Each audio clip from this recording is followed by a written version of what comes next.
Hello everyone, welcome back to my channel.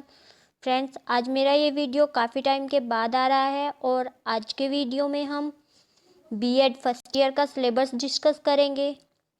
Friends, BEd first year में हमारे 6 subject होते हैं। मेरा जो ये सिलेबस है ये सीसीएस यूनिवर्सिटी से रिलेटेड है। बीएड फर्स्ट ईयर में हमारे टोटल 6 पेपर्स होते हैं, जिनमें से 2 हमारी सब्जेक्ट पेडागोजी होते हैं जो हमारे टीचिंग सब्जेक्ट होते हैं और बाकी के 4 कंपलसरी सब्जेक्ट्स होते हैं।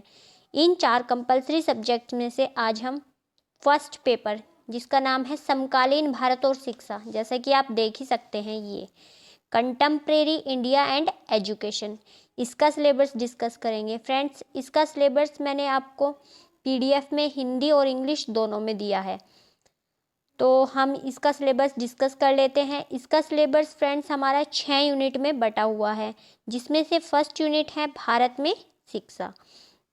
भारत में शिक्षा जो है पहले ये है स्वतंत्रता पूर्व की, या फिर कह सकते हैं हम ये प्राचीन शिक्षा पद्धति है। इसमें हमारा वैदिक काल आ जाता है, बौद्ध काल और मध्यकाल। इसके बाद हम अपना सेकंड यूनिट देखेंगे। इसमें है हमारी पूर्व स्वतंत्रता अवधि में शिक्षा नीति की रूपरेखा, यानी कि स्वतंत्रता के पहले शिक्षा को लेकर जो भी प्रयास किए गए उन सभी को हम इसमें पढ़ेंगे।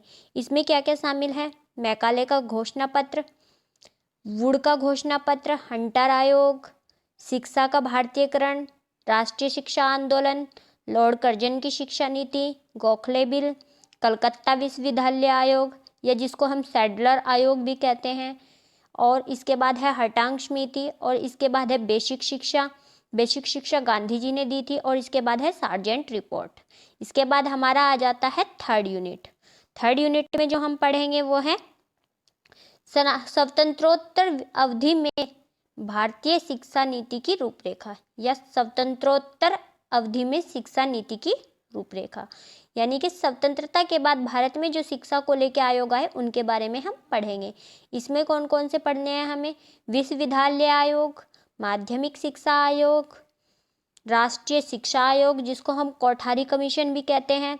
इसके बाद है राष्ट्रीय शिक्षा नीति 1986 और उसका संशोधित रूप 1992। उसके बाद जो हमारा लिबरलाइजेशन और ग्लोबलाइजेशन हुआ उसका इफेक्ट जो एजुकेशन पे हुआ वो, और उसके बाद राष्ट्रीय पाठ्य चर्चा रूपरेखा 2005, और उसके बाद राष्ट्रीय ज्ञान आयोग 2007। फ्रेंड्स, इस तरह हमारी 3 यूनिट कंप्लीट हो जाती हैं। नेक्स्ट यूनिट है हमारी प्रारंभिक शिक्षा, यानी कि प्राइमरी एजुकेशन। इसमें हमारे जो चैप्टर्स हैं वो हैं सार्वभौमिकरण, अपव्यय और अवरोधन, सबके लिए शिक्षा जिसको हम सर्व शिक्षा अभियान कहते हैं, और इसके बाद है न्यूनतम अधिगम स्तर, मध्यमकालीन भोजन योजना जिसे हम मिड डे मील कहते हैं, और कस्तूरबा गांधी बालिका योजना, और इसके बाद है आरटीआई की समीक्षा न्यूनतम स्तर पर 2009 में। इसके बाद हमारी आ जाती है फिफ्थ यूनिट। इसमें हम पढ़ेंगे माध्यमिक शिक्षा के बारे में। इसमें माध्यमिक शिक्षा का विस्तार, माध्यमिक शिक्षा पर बालक और बालिकाओं की पाठ्य चर्चा में अंतर, और माध्यमिक स्तर पर शिक्षा का व्यावसायीकरण, यानी कि शिक्षा से जो हमें व्यवसाय सीखने को मिलते हैं, इसमें हस्तशिल्प वगैरह को भी स्थान दिया गया है। नेक्स्ट जो हमारी लास्ट यूनिट है वो है वर्तमान मुद्दे, यानी कि जो अभी करंट में ही घटित हुए हैं। वो कौन कौन से हैं वो भी देख लेते हैं कि विश्वविद्यालयों की स्वायत्तता, उच्च शिक्षा का निजीकरण, ये निजीकरण कैसे कैसे किया गया, फिर उच्च शिक्षा का व्यवसायीकरण, भारत में निम्न वर्गों की शिक्षा जैसे स्त्री शिक्षा, अनुसूचित जाति शिक्षा, अनुसूचित जनजाति शिक्षा, अल्पसंख्यक शिक्षा। इसके बाद पढ़ेंगे हम स्कूली शिक्षा का माध्यम और त्रिभाषा सूत्र जिसको हम कहते हैं ट्रायंगुलर लैंग्वेज फॉर्मूला या ट्रायंगुलर लैंग्वेज फॉर्मूला। इसके बाद हम पढ़ेंगे जनसंख्या शिक्षा। फ्रेंड्स, इस तरह हमें 6 यूनिट्स में एक पूरे पेपर का सिलेबस बटा हुआ है और इसको हमें पढ़ना है। ये हमारा 80 मार्क्स का पेपर होता है, और इसके साथ ही हमें असाइनमेंट बनाने होते हैं, वह आप सभी के कॉलेज के अनुसार बनाने होंगे। 80 मार्क्स के पेपर में हमारे 16 नंबर के 3 लॉन्ग क्वेश्चन आते हैं जो कि 48 मार्क्स के हो जाते हैं। इसके बाद हमें 48 मार्क्स के ये हो गए। इसके बाद हमें करने होते हैं 10 में से 8 वेरी शॉर्ट, जो कि होते हैं हमारे 16 नंबर के। इसके बाद हमारे आते हैं लघु उत्तरीय, जिनको हम कहते हैं शॉर्ट आंसर टाइप।